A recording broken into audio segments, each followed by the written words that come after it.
Jadi apa pula perbezaan di antara keperluan jasad yang kita nampak sebagai nafsu pada hari ini, dan apa pula keinginan daripada roh itu sendiri. Sebab itulah kita sebut tentang manusia antara keperluan jasad. Sebab manusia ini diciptakan tidak lari daripada satu perkara yang dinamakan roh, kan? Jadi Nabi Allah Adam dibawakan satu keinginan daripada diri dia, iaitu keinginan roh. Okey. Jadinya bila kita menyebut tentang setelah Allah meniupkan roh ke atas tubuh Adam, jadi Adam ini sebenarnya dipatung. Saya sebut tadi lepas, patung yang dibuat seperti kal-fakhar dalam surah Ar-Rahman. Sebagaimana bentuknya satu kita nampak tempayan, ataupun disebut fakhar ni lebih kepada maknanya tembika. Tembika yang kita sebut tentang tembika ni, sifat dia kosong. Tidak ada apa-apa. Jasad ni sifat dia kosong dan berongga. Malah syaitan pernah, iblis ke dalam satu hadis yang sahih menyebut tentang ketika Adam diciptakan, yang pertama nanti yang akan antaranya yang satu makhluk yang di syurga juga sama, sebab manusia yang dicipta di syurga. Jadinya bila diciptakan tu, ada satu makhluk bernama iblis, yang dia ni pusing, yutifu, dia akan bertawab. Banyak kali ditawab, dia pusing ni Adam. Sehinggalah Adam ketika dalam hadis sahih ini diketahui tentang kelemahan-kelemahan oleh iblis, iaitu Adam ni mempunyai banyak rongga. Kenapa iblis boleh tahu?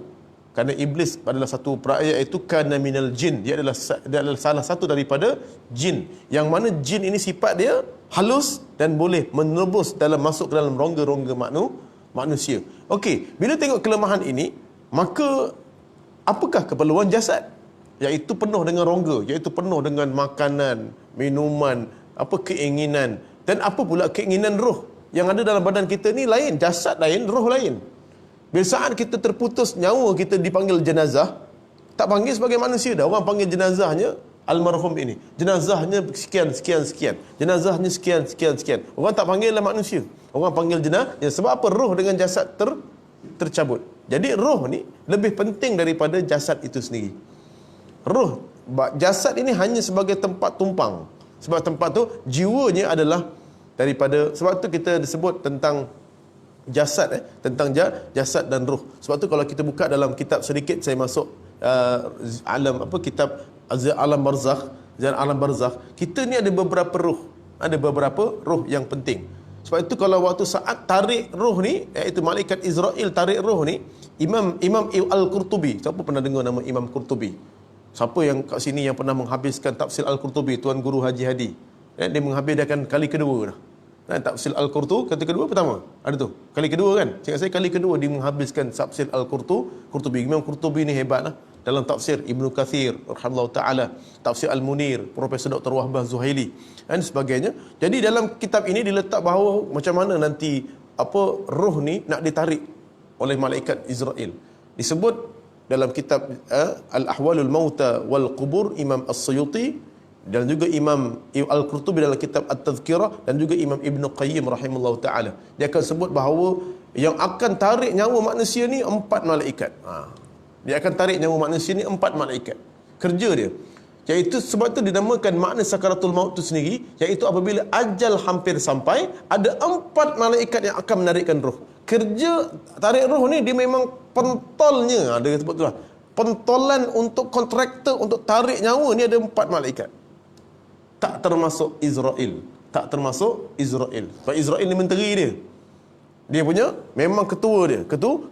Jadi 4. Yang lain-lain ni, macam kalau kita tengok, ada malaikat yang mengaminkan, Nabi kata. Ada malaikat yang nanti orang beriman ni datang dia mendoakan. Ada malaikat yang begitu hebat, datang dia mengajar kalimah la ilaha illallah. Hebat. Tapi ini semua VIP. Itu mungkin kalau tengok Encik Zul ni memang datang kepadanya malaikat yang datang untuk mengajarkan kalimah la ilaha illallah. Ada sebab-sebab tertentu. Jadi kenapa datang? Jadinya malaikat yang datang untuk memang kerja tarik nyawa, spesialis dia memang tarik nyawa semua makhluk, dia ada 4. Yang pertama Imam Al-Qurtubi sebut, iaitu yang pertama adalah di kaki. Tarik pertama kaki kanan, tarik kedua kaki kiri. Kerja yang ketiga adalah tarik daripada nyawa jari hinggalah sampai tangan dia habis, dan kemudian tangan kiri. Kita tengok sini, manusia belum boleh mati. kalau nyawa ni ditarik. Sehinggalah satu tajuk dimasuk dalam kitab Tazkirah Imam Al-Qurtubi. Tajuk dia je. So, apabila nyawa dan roh ataupun jiwa berkumpul dalam dada. Yang ni bila bab berkumpul dalam dada ni lah dipanggil ghamaratil maut ataupun sakaratil maut. Maksudnya ada orang yang hari ni boleh menjerit, itu belum lagi sakaratul maut. Kalau ada orang lagi boleh bersuara, belum lagi sakaratul maut. Tapi bila mana 4 tanda ni muncul, bila ketika saat roh dia ni, bila mata dia mula melihat roh dia, apabila ketika mana saat hidung dia mula mengembang kerana dia bernafas seolah-olah dalam Nabi sebut dalam apa orang kata tadi, lubang jarum. Ketika mana saat dia berhadapan dengan sakaratul maut, iaitu apabila datangnya malaikat Israel. Sama juga persis dengan pendapat dalam surah Al-An'am, bila bukan dalam tafsir Al-An'am, surah Al-Tafsir Al-Munir Profesor Dr. Wahbah Zuhairi, pendapat yang sama dibawakan oleh Imam ataupun Sayyidina Ibnu Abbasin radhiyallahu anhuma, iaitu Israel ini kerja dia waktu dia datang, waktu dah nyawa terkumpul dalam dada. Maksudnya daripada bawah kaki kanan, kaki kiri, tangan kanan, tangan kiri, bukan kerja dia. Kerja dia adalah sampai dada baru datang. Saat itulah manusia terbeliak mata melihat Israel alaihi salatu wassalam. Ketika Nabi sebut pandangan la muayanatul Israel, pandangan malaikatul maut lebih dahsyat daripada darbatus saif, lebih dahsyat daripada siatan ataupun sayatan ataupun libasan 1000 pedang. Maksudnya datang je semua terdiam. Sehingga kalau secara logiknya Imam Qurtubi kata, bukan hanya Israel datang, tak datang pun orang tak boleh menyebut. Sebab apa? Bila dada ni dia kompol, sesak, ditekan, tak ada orang boleh bercakap. Secara saintifik disebut dalam kitab, saintifik, secara kedoktoran, dada ni kalau tekan, tak ada orang boleh bercakap. Cuba tekan dada. Pernah sekali dalam berita 3-4 tahun kot, dalam berita budak-budak U dia mula ada satu, dia suka permainan dia tekan dada daripada belakang, depan dia tekan, ingat tak? Sampai akhirnya kecoh benda tu viral. Video tu dibuat sampai budak tu dia macam pengsan sekejap 10 saat. Lepas tu dia duduk balik. Dada dia memang terberhenti betul. Tapi benda tu memang kecoh lah, sebab bahaya permainan tu kan, permainan yang bahaya. Biarlah orang tua-tua yang mati dulu, biarlah orang budak-budak muda tu mati. Tapi nyawa ni bila tekan dada, orang yang terhampap dengan dada main-main gurau-gurau dari atas, empat, sebenarnya dia nak menjerit tak boleh. Sebab bila dada tekan kuat, orang takkan boleh menjerit. Sebab tu kalau ada orang yang sakit dia menjerit lagi, maksudnya dia belum nak mati dia. Tapi kalau ada orang yang memang dia tak dapat keluar suara, sebenarnya itulah sakaratul maut. Dia tak dapat bersuara sebab roh dia telah berkumpul dan telah melihat bagaimana dahsyatnya pandangan Israel. Ketika itulah Rasulullah Subhanahu wa taala menyebut beberapa amalan dalam Al-Quran. Al-Quran yang boleh menyebabkan manusia ketika saat dada dia ditekan sekalipun, dia punya jasad dia ditekan tapi jiwa dia kuat. Iaitu dalam Al-Quran surah Fussilat ayat yang ke-30.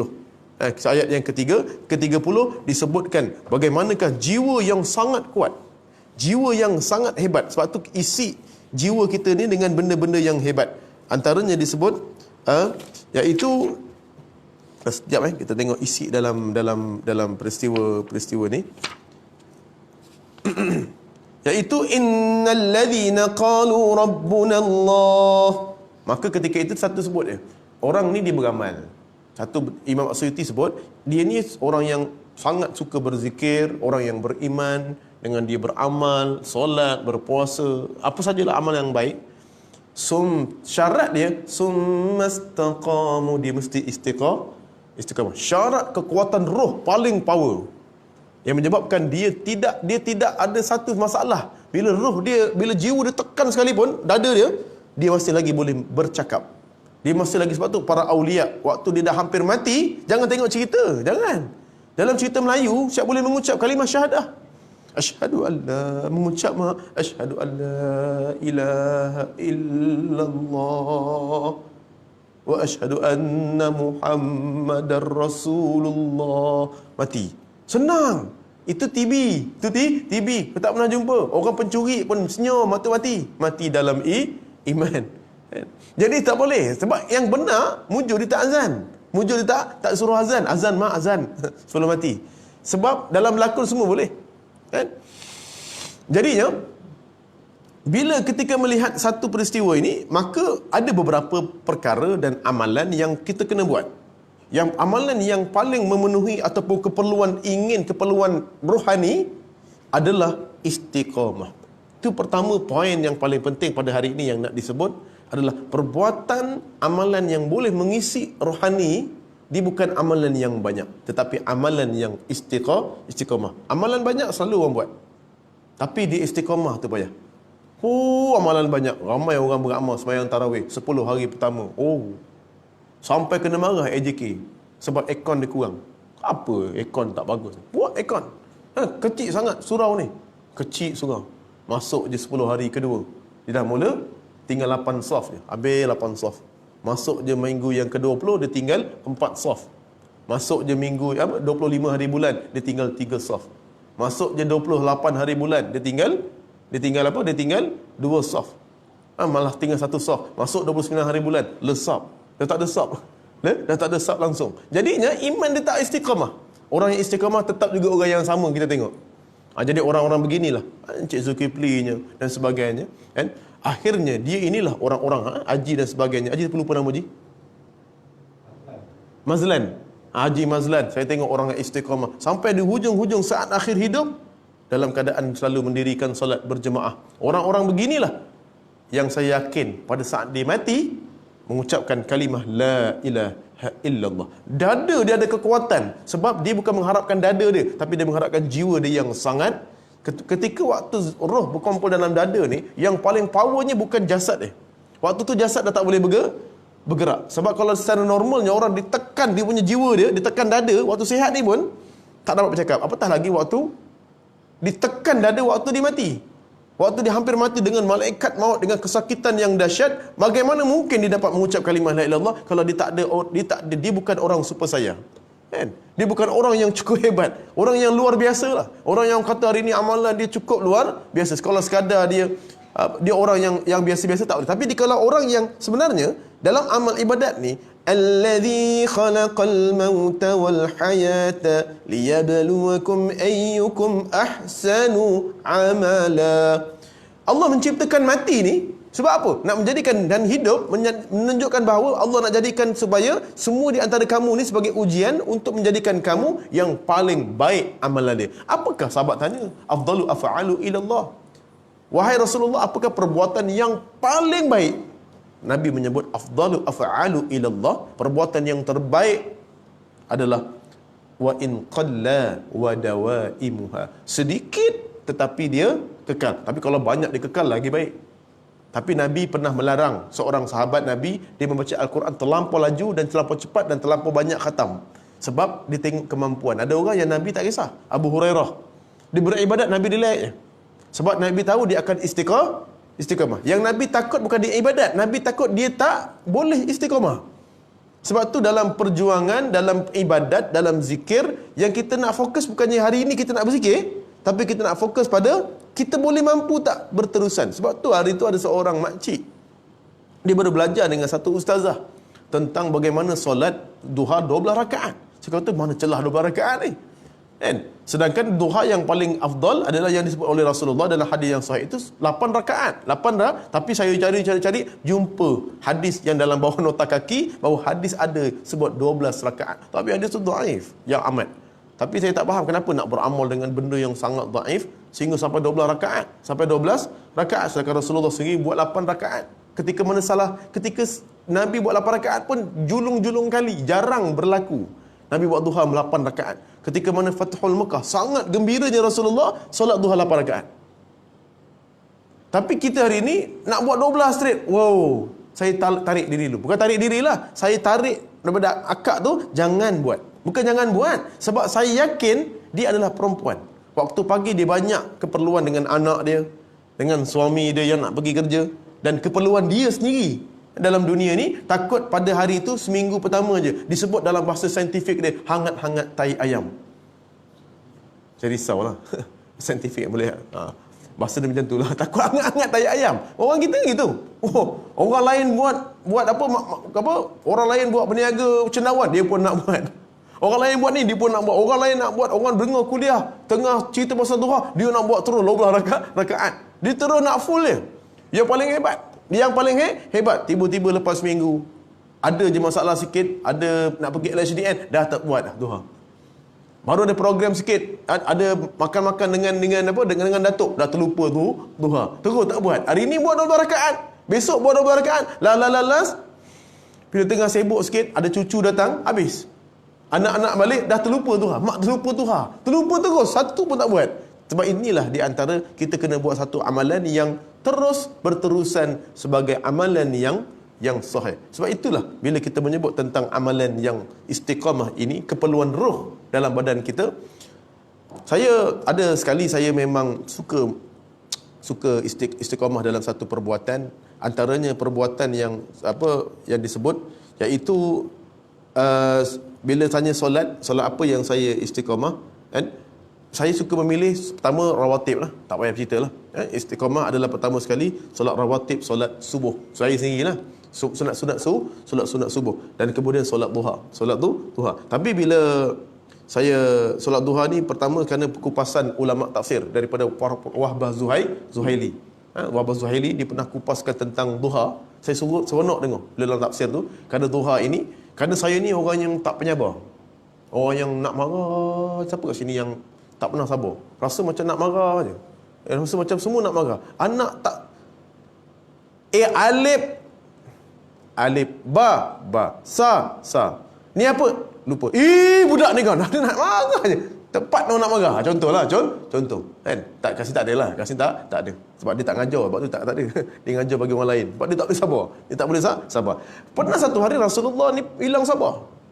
Hilang kesabaran. Dalam hadis, dalam ayat riwayat, dalam surah Sad ayat ke-32 ni, Nabi hilang sabar. Tapi bukanlah Nabi hilang sabar, jangan bayangkan Nabi ni macam apa? Macam dalam macam Khalid Samad. Tak. Tidak. Sampai nak wah. Bukan. Dia bukan hilang sabar ni macam tu. Hilang sabar kawalan dalam Nabi.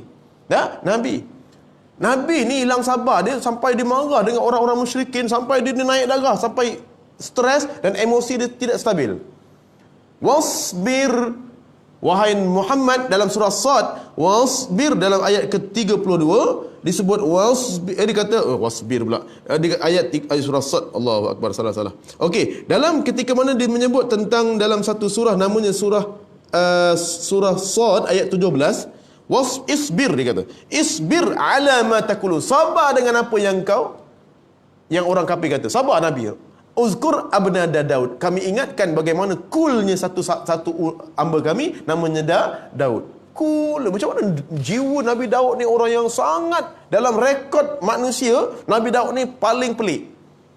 Rekod manusia yang paling tak ada stres dalam hidup dia. Bini 100 Nabi Daud dalam riwayat. Macam mana bini seorang? Encik Zul, jom. Bini tak bagi ya. Bini seorang pun susah nak stres. Bini seorang pun stres. Macam mana? Baru ajak pergi IKEA dah menangis. Tengok baca buku, baca buku, menangis ujung katil, baca buku bank. Kan? Nangis. Seorang. Macam bagaimana 100 orang. Macam mana Nabi Daud ni stres? Tapi bukanlah pasal itu isunya. Nabi Daud orang yang sangat penyabar, disebut sebagai orang yang tak nak, boleh pelik. Bila nak marah, dia tak ada marah. Sifat marah dia tak ada. Cuma pelik macam ni. Sifat marah tak ada. Orang yang cool, tenang. Sebab itu dipanggil orang dia, pertama rajin bekerja, dan pertama dia adalah awabin. Awabin. Saya nak letak balik satu benda. Kenapa saya bermula dengan istiqamah duha? Jadi bila dia tengok awabin, dia adalah awabin, maka dia ni suka sujud pada waktu pagi. Dunia sejarah dia lah sujud, dan kemudian gunung-gunung pun sujud dalam Quran sebut. Wal jabal, dikata sakharal jibal, kami tundukkan gunung ganang, dan kemudian burung-burung mahsyurah berhenti waktu tu. Burung-burung semua taat waktu tu. Berhenti waktu dia sujud waktu pagi, dan kemudian kullullahu awwab, sesungguhnya adalah awabin. Semuanya awabin. Tadi Nabi Daud awabin, binatang-binatang pun awabin, serahkan urusan. Waktu kerja dia rajin ni, burung ni rajin tau, bekerja. Sampai ada hadis yang menyebut bahawa binatang paling rajin bekerja dan bertawakal adalah tawakalil at-tayr. Hadis Sahih Bukhari ni. Yang adalah tawakalnya iaitu kerja burung. Allah amat menyukai kerja burung. Sampai Nabi menyebut kerja burung dengan kerja Nabi Daud sama je. Rajin kerja, tawakal tinggi. Jangan tawakal tinggi, pemalas.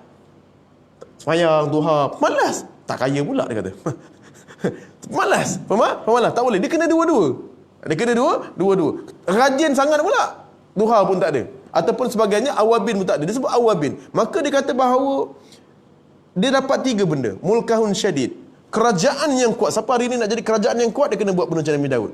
Wa mulkahun syadid, dan kemudian wa atainahul hikmah, diberikan hikmah kepadanya yang cukup hebat. Dan kemudian wa faslul khitab, dia wa faslul khitab ini adalah orang yang cepat mengambil keputusan.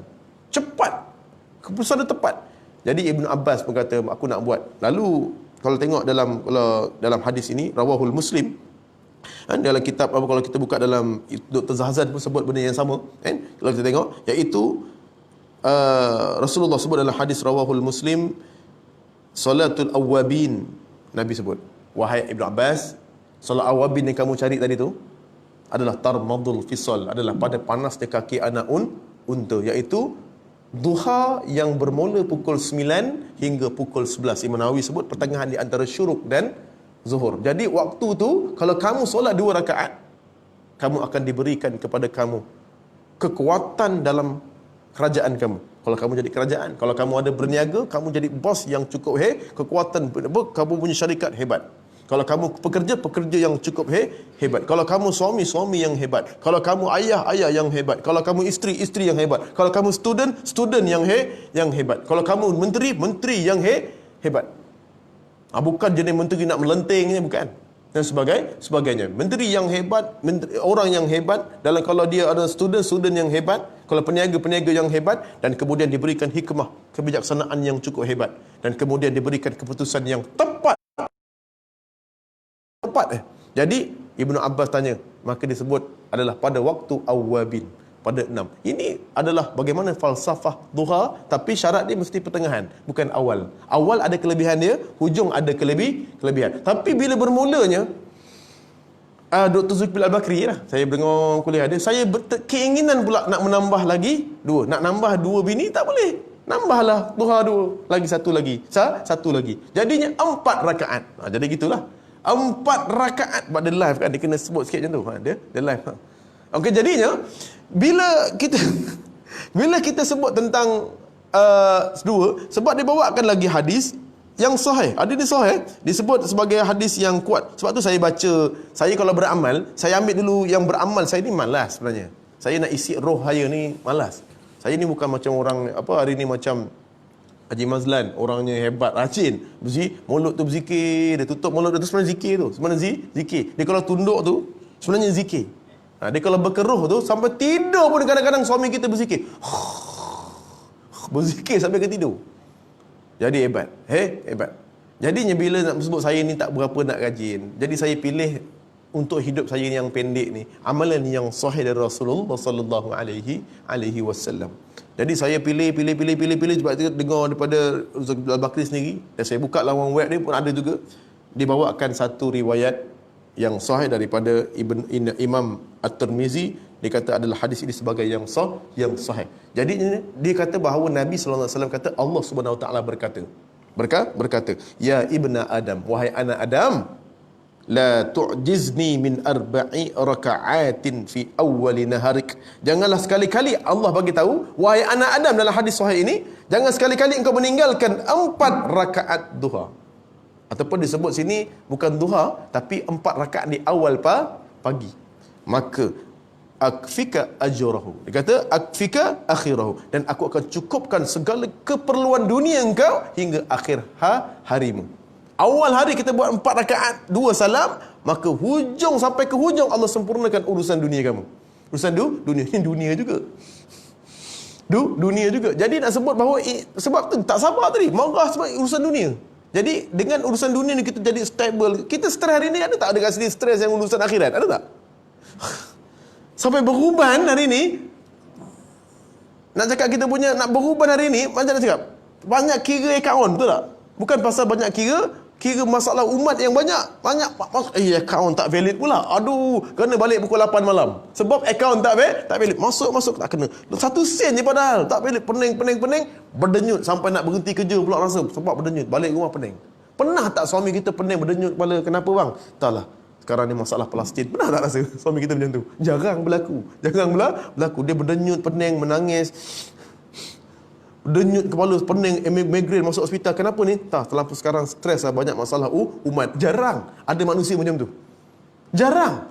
Kan? Sampai Encik Zul sendiri pun ada satu perjuangan, tapi kalau dikusut dengan kejayaan juga, bukan dengan benda lain. Sebab kita memang benda yang macam muka Rasulullah yang stres dengan benda agama, tapi kita hari ini stres dengan benda dunia. Jadi layaklah selayaknya lah sebagaimana Nabi Daud yang cool dalam kerajaan dia dan cool dalam hidup dia hanya melakukan 2 rakaat. Tapi Allah pernah menyebut, kalau kau nak aku sempurnakan segala keperluanmu di akhir sampai hari hari kamu, di awal pagi kamu sujud kepada aku 4 rakaat 2 salam. Cuma dalam riwayat ni ada 2 muktabar. Yang pertama yang mengatakan bahawa sebenarnya 4 rakaat 2 salam itu adalah solat sunat fajar, iaitu lepas azan ada solat 2 rakaat. Azannya Allahu Akbar. Azan subuh, solat fajar. Sebelum solat sunat subuh itu ada solat 2 rakaat yang disebut bahawa lebih baik daripada seisi dunia. Kan? Sebab Nabi pernah menyebut, kalau buka dalam fiqh Islam mu'adillatuhu, dalam bab solat sunat fajar, maka Nabi pernah menyebut dan melarang tidak ada satu pun solat, la solata, tidak ada satu pun solat dalam fiqh lah. Solat dalam fiqh Islam Wahab Az-Zuhaili ni, tidak ada solat selepas azannya subuh melainkan 2 rakaat sunat fajar. Solat subuh lain lah, fardu subuh lah. Maksudnya di sini larangan mendirikan solat sunat 4 rakaat selepas azan. Jadi jangan sekali-kali buat 4 rakaat selepas azan subuh. Kena buat 4 rakaat sangat selepas azan zuhur. Selepas azan asar boleh buat 4 rakaat sunat. 4 rakaat sebelum zuhur, 4 rakaat sebelum asar. Nak buat suka hati kau. Maghrib memang 2, tapi kalau nak buat 4 pun tak dosa. Tapi kalau subuh memang tak boleh buat 4 rakaat. Dia kena buat 2 sahaja. Bila orang tanya, "Habis Ustaz nak buat tahiyatul masjid?" Tak, sahabat memang lepas azan dia buat 2 je. Kalau nak buat juga, rangkumkan antara solat tahiyatul masjid dengan solat fajar, solat sunat fajar. Rangkumkan sekali je. Maksudnya datang tak payah sunat fajar. Kalau tak, nanti orang buat 6. Datang je semayang, dia ambil wudu, dia datang semayang, dia solat 2 rakaat, solat wudu. Buat alasan. Kemudian dibangun pula tahiyatul masjid 2 rakaat lagi. Kalau tak betul dibangun lagi solat sunat fajar. 6 rakaat pula dia buat. Kalau dibenarkanlah, tak perlu. Buat 2 rakaat sahaja. Sebab ada larangan yang meletakkan bahawa tidak boleh melakukan lebih daripada 2 rakaat. Jadi buat 2. Sebab hari ni saya pernah tambah tu. Dia sebelum subuh azan tu, sebelum qamat, di 2. Lepas tu dia bangun 2 lagi. Sebab amalan yang terbaik untuk kita adalah amalan cara Rasulullah. Kalau Rasulullah pernah larang puasa hari Jumaat, janganlah puasa walaupun baik mana pun. Dia suruh Jumaat, dia suruh belanja saya makan, bukan suruh puasa. Bukan suruh saya makanlah, maksudnya makanlah Jumaat. Tapi yang dia pergi puasa pada hari, kerana saja aku puasa Jumaat. Padahal dilarang. Dan sebut bahawa ketika itulah, maka siapa yang buat duha dan sebagainya, buat 2 rakaat. Saya buat. Jadi kalau 4 rakaat itu, yang pada adalah pada solat sunat fajar, dan solat fajar itu sendiri, iaitu solat subuh. Jadi semuanya, siapa yang semayang berjemaah subuh di awal waktu dapat solat sunat fajar, solat sunat fajar dan solat sunat qabliyah subuh sama. Dia tak ada beza. Solat sunat fajar itulah solat qabliyah subuh. Jangan solat sunat fajar dibuat 2 rakaat. Usalli solat sunnatul fajar raka'atain ila ta'ala. Lepas tu usalli solatul qabliyah subuh. So ada 2 solat dia buat. Padahal dua-dua tu sama. Macam solat fajar dengan solat subuh, kan solat yang sama. Dalam Quran sebut solatul fajar.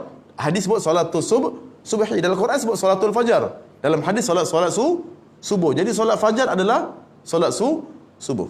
Macam contoh saya tu pergi, saya kan misai kan tebal masing-masing masa nak korban tu kan. Saya tengok muka saya dah sama pula macam Farid Kamil. Jadi saya cukur cepat supaya tak ada orang nak samakan saya dengan Farid Kamil. Cukur. Okey. Tak ada orang cakap lah, saya tengok cermin sebelum orang panggil aku Farid Kamil, baik aku cukur dulu. Baik aku cukur. Okey, jadi sama. Bila tengok persis yang sama, ramai orang buat solat sunat fajar 2 rakaat, kemudian dibangun pula solat sunat sebelum subuh. Dah dia buat 4 rakaat. Ada pula yang buat solat sunat fajar sebelum azan subuh. Ini macam-macam. Macam-macam. Bukan dekat sini lah, bukan dekat sini. Di tempat yang berbeza. Jadinya akhirnya 4 rakaat itu solat sunat fajar, dan solat fajar itu sendiri. Jadi 4 rakaat. Siapa yang buat? Ini sebahagian besar ulama yang muktabar.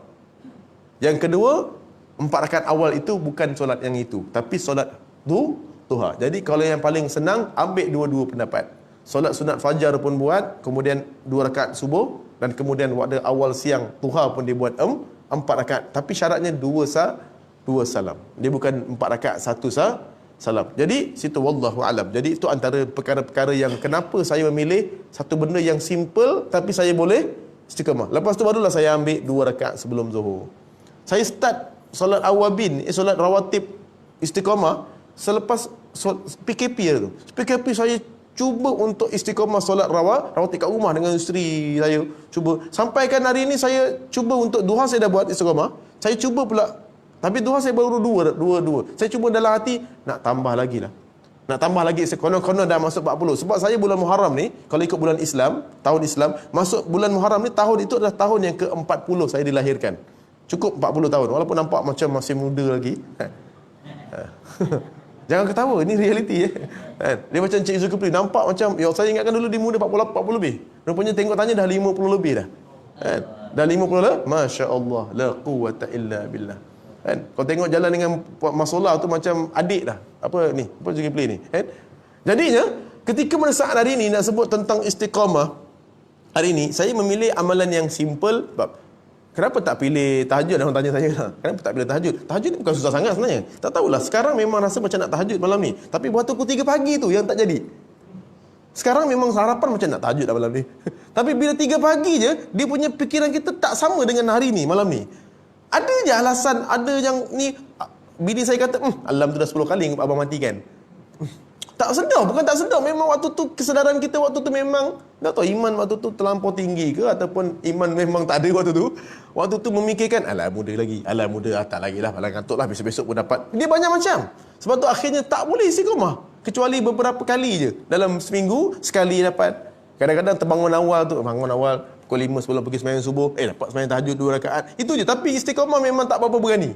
Amalan yang jadikan bahu mendabit dada saya istiqamah tahajud. Tapi kalau boleh, kalau orang yang umur 60 ke atas, umur 50 ke atas tu, dia dah boleh mula istiqamah dalam keadaan tahajud. Sebab saya tengok arwah bapak saya, dia waktu dia umur dia dah masuk ke 60 tahun, dia orang yang akan terbangun je. Sebab dia punya pundi kencing dia bertahan 4 jam atau 3 jam saja. Dia mula pukul 10 dia bangun tidur, nanti pukul 1 dia terbangun. Kencing.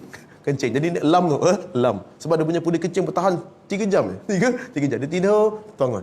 Nanti pukul 12 dia bangun, dia tidur, 12.30. Nanti pukul 4 terbangun lagi. Terbangun. Tapi kalau orang muda, macam kita orang muda tu, 10 jam tahan. Anak-anak kita, 10 jam. 10 pagi, malam tidur, 10 pagi dia bangun. Sebab pundi kencing dia kuat. Sebab tu tak bangun-bangun tu. Bayangkan dia bangun tidur 10 malam, 10 pagi tak bangun lagi. Dia boleh steady sampai kena kejut. Long, bangun. Bangun-bangun buang air kecil. Sebab apa? Pundi kencing tahan. Sebab tu orang yang pundi kencing tahan ni sebenarnya dia susah untuk bangun.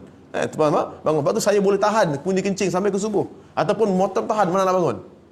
Malah nak bangun. Jadinya hari ini istiqamah lah apa-apa saja. Sebab amalan bagi roh kita yang akhirnya pada saat roh kita berkumpul dalam dada ni, saat akhir hidup roh kita ni, yang hanya boleh bercakap, hanya boleh berucap, hanya boleh menjawab kalimah la ilaha illallah, hanyalah orang yang istiqamah. Kenapa? Saya sambung ayat dia. Summastaqamu, surah Fussilat tadi ayat 30. Tatanazzalu alaihimul malaikah, maka Allah akan turunkan kepadanya malaikat di saat akhir hidup dia. Tapi dia ada 2 pendapat dalam saat akhir hidup ni. Imam As-Suyuti bawakan daripada Imam Al-Baihaqi bahawa saat akhir hidup bersama dengan Imam Qurtubi, saat akhir itu adalah sakaratul maut. Tapi sebahagian besar ulama mufassirin bukan saat akhir itu saat sakaratul maut, tapi berdasarkan satu hadis dari Nabi sallallahu alaihi wasallam, kalau Allah suka dengan seseorang itu dan Allah nak diakan dia ni mati dalam husnul khatimah, maka Allah akan hantarkan malaikat untuk memandu dia dalam tahun-tahun yang terakhir hidup dia. Maksudnya contoh, Cik Mazlan ni tahun 2030 mati. Awal sangat 2040 ataupun 45 tambah 2045 mati. Masuk tahun-tahun terakhir tu, masuk tahun 2040, dia mula sangat orang yang cukup hebat dalam amal ibadat dia, zikir dia kan. Dah tak ada nak buat parti baru dah waktu tu. Semua dia buat benda yang baik. Dia pergi solat sampai nak semayang tu depan imam jenazah dah, belakang imam. Ya Allah, berebut gaduh. Tepi. Aku ni umur dah 94 dah. Bagi aku duduk belakang imam. Yang lain tak payah. Bagi peluang kat aku dulu. Jadi memang baik, mati lepas tu. Jadi dia ni sebenarnya, kenapa amalan dia waktu muda istiqamah? Kenapa dia boleh jadi baik waktu dia tua? Kerana dia istiqamah. Sebab tu ada orang hari ni yang umur dia 65, dia boleh sembahyang masjid straight. Sebab apa? Kerana Allah telah memandu, telah turunkan kepadanya malaikat sampai dia syarat dia, Allah turunkan malaikat pada akhir hidup dia waktu dia berumur. Kerana apa? Dia telah melakukan satu perkara, istiqamah. Sebab tu hari ini Tuan Guru ni Abdul Aziz, saya pernah dengar cerita dia, sampai dia macam mana sakit, tak sedar, tak kenal keluarga sendiri, tidur dalam keadaan diubat injek tu, tapi dia boleh bangun untuk minta air untuk ambil untuk solat tahajud, menunjukkan bahawa sangat dia istiqamah. Tanya dengan isteri dia, hebat, dia ni memang ahli tahajud. Kadang-kadang memang kita sekarang lah, kadang-kadang kita kena istiqamah. Kadang-kadang ada orang yang istiqamah baca Quran sebelum subuh. Ada kadang-kadang, ya Allah ustaz, suami saya ustaz istiqamah, lepas makan je isyak ukuk. Itu lain lah. Jadinya ketika saat hari ini bila disebut tentang keperluan roh dalam badan kita, disebut oleh para ulama dan juga Al-Quran yang disebut sini, bagaimana nak turunkan akhirnya malaikat yang memandu manusia kepada kebenaran pada akhir hidup, dengan caranya satu amalan yang boleh memenuhi jiwa. Bukan amalan yang banyak, tetapi amalan yang istiqamah. Wa in qalla, sedikit, tapi dia berkekalan. Sampai isteri kita tahu dah, suami dia buat apa amalan. Suami saya ni ustaz, amalan dia jenis bangun tidur je. Jadi sebelum tidur dia baca Al-Mulk. Itu memang kerja dia ustaz sebelum akhir hidup dia. Sebelum tidur je, ataupun malam je, dia memang tak pernah tinggal. Yang saya tahulah, dia tak pernah tinggal Al-Mulk. Contohlah, dia adalah orang yang istiqamah. Al-Mulk itulah yang menjadi bantuan dia kepada dia nanti saat akhir hidup dia. Kalau amalan dia celup-celup, tak boleh. Dia kena amalan yang istiqamah. Dia jenis ustaz, dia ni jenis sebelum tidur tu berzikir. Berzikir. Arwah bapak saya, ya Allah, ahli zikir. Memang sebelum tidur, saya tak mampu buat. Kadang-kadang sebelum tidur tu memang setengah jam dia akan duduk sebelum dia tua, umur dia tu. Mungkin saya tua, saya pun macam tu jugalah. Tu berzikir, moga-moga macam tu, dia dengan tasbih dia. Dia suka dengan tasbih dia. Kadang-kadang bercahaya tangan dia dengan tasbih gelap. Tapi rupa-rupanya benda ni diwarisi oleh anak dia. Nampak, dah mula nampak. Ustaz, hebatlah. Saya ni kadang-kadang sebelum tidur, bukan tangan dia bercahaya, muka pun bercahaya, ngadap handphone. Jawab balik mesej. Minta maaf, saya tak dapat jawab mesej. Jawab balik.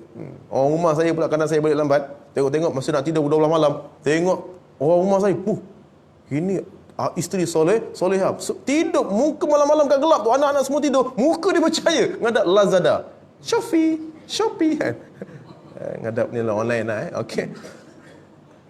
Macam-macam. Bang, cantik tak? Terkejut saya. Tunjuk model. Cantik lah saya kata. Nak pilih mana satu? Terkejut. Pilih tudung. Bukan semua model tu. Ya la ilaha illallah, dunia betul. Jadi itu antaralah perkara yang kita kalau boleh biar istiqamah sedikit, bermula sedikit. Hari ini bukan kita nak jadi amalan yang banyak, tapi yang kita pilih hari ini adalah amalan yang terbaik.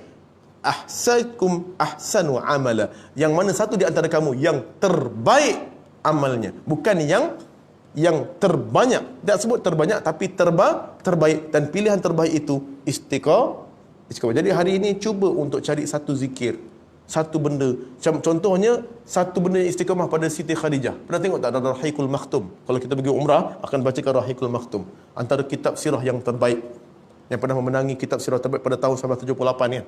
Kitab sirah tu dibawakan satu hadis riwayat yang sahih. Ada buka riwayat sahih, hadis sahih Muslim, bahawa ketika mana Sayyidina Khadijah radhiyallahu anha, dia ni istiqamah satu amalannya istiqamah yang baik, sampaikan diberikan satu berita yang hebat. Wahai Muhammad, masa tu Nabi tengah usrah dengan sahabat. Saya tengok saya muka rumah ni, rumah apa? Rumah sahabat Nabi ketika sebelumnya hijrah, memang sebelum hijrah lah, sebab Khadijah masih ada lagi. Kan? Dia kata bahawa ketika mana dia pergi tu, bila dia usrah Nabi Rasulullah sedang senyap-senyap, Nabi usrah. Bila Nabi usrah ni, datang malaikat Jibril. Wahai Muhammad, aku datang ni untuk suruh memberi salam Allah kepada isterimu Khadijah. Hebat tak? Yang sekarang ini sedang menuju ke sini. Ke rumah ini, usrah. Ke rumah dia ni, rumah orang lain lah, usrah. Di ke rumah ni, dia datang menuju rumah ni untuk membawa seperti biasa amalan hidup dia, iaitu membawa makanan. Nabi mana-mana pergi dia akan bawa makan. Sampai Nabi kat Gua Hira pun apa sejarah dia? Dibawakan makanan. Dia tak bagi. Suami nak pergi kerja, dibawakan bontrot. Tu bontrot. Bontrot tu bawa bekal. Isteri sediakan bekal untuk lunch. Itu bontrot. Dalam bahasa Jawa yang sebenar, bontrot bukanlah bekal bawa daripada kerja kahwin. Tapi bontrot yang sebenar, kalau buka dalam kamus Indonesia Jawa, bontrot adalah bawa bekal untuk makan waktu tengah hari. Oleh dari rumah dia bawa bekal pergi kerja. Namanya bontrot. Jadinya dibawa mana-mana suami dia pergi, dibawa makanan. Dia nak biayaan suami dia makan makanan dia. Memang penyediaan. Suami balik dibuatkan air. Itu memang tugas Siti Khadijah yang istiqamah. Sebagian hadis menyebut bahawa sampaikan dicakap berkirim salam bahawa dia telah dibenakan syurga dan istana sebab tu ada orang ulama kata siapa yang buatkan air untuk suami dia balik dapat istana syurga. Tapi itu bukan dalil yang khusus. Cuma dalil tadi tu memang perbuatan Siti Khadijah suka masakkan suami dia. Sampai suami dia tak boleh ingat janda lain lah. Tak boleh ingat mama sebab dia pergi kedai makan dekat mama. Dia teringat kedai apa? Awet tom yam, kedai Khair. Tak, dia ingat suami isteri dia je. Sebab mana-mana makan, abang makan mana? Malam ni ngetik kat Khair, jangan makan minum je. Makan kat rumah ni bekal. Sampaikan pergi kedai makan pun agaknya Cik suka beli dia makan kat kedai, dibawa bekal tu. Air je, air suam. Yang makan tak, suami isteri dah siapkan bekal. Bekal. Makan ditumpang makan dekat kedai. Sebab hebat. Ada tak isteri macam tu? Isteri kita, bang, hari ni abang makan kedai je lah bang. Ini isteri tempat lain abang makan kedai lah bang, bungkuskan bawa balik malah macam tu pula. Allah, hebatnya isteri sekarang. Malah hebat. Malah abang kalau pergi mana dia malam ni, lepas makan ni ada jumpa kawan sekejap, abang makan kat Khair, abang makan kat kedai je lah, saya malah pula nak masak, tapi jangan lupa bungkus malah suruh bungkus pula. Ini isteri yang solehah. Ini saya cerita ni macam isteri saya jugalah, lebih kurang lah. Dia nak jadikan isteri macam Khadijah ni janganlah berangan sangat, sangat. Macam juga seorang perempuan, dia pernah sekali, ini cerita lain-lain, ini mungkin dalam live tak apalah. Sekali ni saya ngajur dekat makcik-makcik kat masjid lah. Saya kata tadi, nampak, saya kata sediakan air untuk suami. Makcik ni macam dia kuat suara dia, bukan kuat lah, dia macam gurau jugalah. Alah ustaz, itu Nabi. Ini suami duk mengangkang depan TV. Kita buat air pun malas. Air ni tarik satu. Ingat ni kedai apa nak order-order. Sekejut saya tengok, maksudnya dia macam menyampah lah ayat tu agaknya. Cakap nak buatkan air untuk suami. Suami duk mengangkang depan TV tengok cerita apa? Naruto. Main game. Lepas tu, sembang-sembang, ni tarik satu. Bini pun menyampah. Rupa-rupanya tuan-tuan dan tuan-tuan haji-haji yang dirahmati Allah. Rupa-rupanya ada isteri yang tak buatkan air untuk kita ni. Rupanya ditunggu kita jadi Nabi dulu. Sebab dia kata tu bukan, itu Nabi dibuatkan air. Siti Khadijah buatkan air sebab suami dia adalah Nabi. Rupanya makcik tu tunggu suami dia jadi Nabi baru dia buatkan air. Patutlah tuan-tuan dan puan-puan semua, isteri kita kalau tak buatkan air, isteri kita tanya di balik. Rupa-rupanya isteri kita nak kita jadi Nabi dulu. Dia tak tahu kalau Nabi ada pada hari ni, dengan dia pun tak nak jadikan isteri. Jadikan isteri. Rupanya tak ada kiralah dia tu Fir'aun ke, dia tu Nabi ke, dia tu siapa ke. Maka tugas isteri, kalau dia orang yang mulia, dia sediakan makanan untuk suami dia. Bagaimana Siti Khadijah. Tadi kalau tak ada, tak apa. Tapi nak sebut bahawa inilah kehebatan istiqamah dia. Simple je. Dia bukan ahli zikir, tetapi dia ahli orang yang selalu bersama dengan suami dia. Sebab tu kalau isteri saya kalau balik, dia kalau tengah baca Quran ke, berhenti kejap, buatkan air. Buatkan air. Saya pertama sekali, saya memang pantang kalau saya balik, orang tak tanya saya apa. Padahal kan dia tanya, abang nak haus? Tak pun, tak nak minum pun. Cuma kalau boleh tanya je. Paling tidak pun air masak satu. Minum sebab dapatkan dia pahala. Sebab antara saya nak sepura dia jadi orang yang paling tidak pun air masak. Sediakan air masak. Jadi dia masuk mahligai pun kosong je lah air masak. Jadi kalau dibagi air nestarik mungkin penuh sikit lah rumah tu. Penuh rumah ni syurga. Kan? Jadi kalau nak sedap lagi, tom yam. Kan? Dengan laksam, kan? Buat untuk suami. 12 balik 12 malam, abang balik 12 malam ni, abang nak makan apa? Roti canai, kan? Mi goreng mamak, sebagainya. Kita balik rumah seronok sebab isteri ada order, ambil order. Abang nak minum apa? Baulah syurga. Tapi suami tu, ya Allah, ingat lagi isteri tengah tidur. Ni dah ulang malam, masak Maggi ke? Oh, tadi tak makan kedai. Tadi ingat tak nak makan, kedai tu tutup lah kan? Minum air je, minum air sebagus nak order dah tutup kedai tu. Lepas tu dia guling-guling dekat katil. Dah dekat 20 minit ni. Ni masak lah, orang dah lapar. Tunggu lagi 20 minit lagi. Tak masak lagi. Wani, jadilah isteri tu biar masak, suami suruh dia bangun. Bangun kuat bunyi masak Maggi je. Krung-tang naik kuat bunyi bila malam. Baru pukul 1. Baru pukul 1 malam. Patutnya suami ni balik, abang lapar, pukul 1 pagi. Lapar, nasi goreng mamak, nasi goreng telur, nasi goreng pataya. Patutnya gitu jadi isteri. Baru namanya isteri macam Siti Khadijah. Jadinya moga-moga isteri kat sini buat macam tu jugalah. Buat macam tu juga. Jadi kena tanya. Jadi simple lah istiqamah dia, iaitu selalu menyediakan makanan untuk suami. Tak semestinya berzikir. Sebab suami isteri biasanya masuk syurga bukan kerana zikir dia. Kadang-kadang isteri nak melebihi laki-laki dalam zikir. Tak perlu. Isteri perlu menghormati dan mentaati suami. Itulah syurga dia. Jangan cari tapak kaki suami pula. Mana syurga? Cium tapak kaki suami dia, sebab ini dah syurga dia. Syurga dia. Jangan. Sebab itulah di antaranya istiqamah, amalan yang sempurna, yang simple, yang sedikit, tapi syarat roh kita ni kuat. Rohani dalam badan kita, jasad kita tak perlu kuat, tapi roh kita kuat dengan satu amalan, iaitu istiqamah. Wallahu a'lam bissawab. InsyaAllah yang baik datang dari Allah Subhanahu wa ta'ala, dan yang buruk datang dari kelemahan daripada diri saya sendiri. Jadi insyaAllah isikan amalan dalam dada kita bukan yang banyak, tetapi amalan yang disebut amalan yang istiqamah. Amalan yang istiqamah. Saya tak perlulah isteri saya jadi Siti Khadijah. Tak perlulah isteri saya anggap saya mesti jadi Nabi dulu. Tak perlu. Kalau kita mencarikan kesempurnaan dalam hidup ni, maka Rasulullah pada zaman dia pun dibenci oleh orang musyrikin. Tak perlu kita minta dalam pujian, tak perlu kita sempurna dalam segala apa-apa saja, tapi jadilah orang yang terbaik untuk roh kita. Satu benda saja, walaupun sedikit zikirnya, amalannya, tapi zikir itu cuba untuk kita istiqamah. Orang bank pun tahu kalau nak dapatkan loan yang besar bukan kerana banyaknya duit dan gaji dia, tetapi maintain gajinya. Betul bulanan dia maintain cantiknya, maka dapat loan pun senang. Sebab maintain gaji, betul daripada dia besar kecil tak ada 3 bulan, betul besar kecil balik kecil bulan. Jadi walaupun dia punya gaji itu sebenarnya 1 tahun macam besar, tapi sebenarnya tak berapa cantik dia punya gaji berbanding dengan maintain 2,000, 5,000, 5,000, tapi dia maintain. Yang itu lebih cantik payslipnya.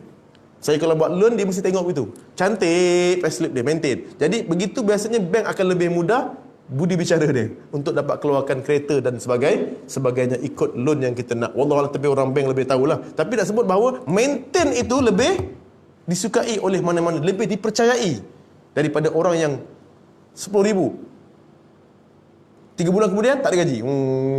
Lepas tu 20,000 6 bulan tak ada gaji. Kosong. Itu lagi susah nak dapat. Sebab tengok gaji dia tak berapa nak cantik. Walaupun kalau dikira setahun, kadang-kadang lebih besar daripada orang yang maintain gaji. Tapi makin yang disukai oleh orang-orang oleh Allah adalah yang maintain amal ibadatnya, yang tak banyak dan tak sedikit, tetapi dia tegak sampailah hujung akhir hidup dia. Dia istiqamah, maka akan turun malaikat yang mengajar jiwa dia dan roh dia yang kuat itu untuk kalimah la ilaha illallah. Wallahu a'lam. Subhanakallahumma wa bihamdika asyhadu an la ilaha illa anta astaghfiruka wa atubu ilaik. Bismillahirrahmanirrahim. Wal 'asr innal insana lafi khusr illa alladhina amanu wa 'amilus solihat wa tawassaw bil haqq wa tawassaw bis sabr. Assalamu alaikum warahmatullahi wabarakatuh.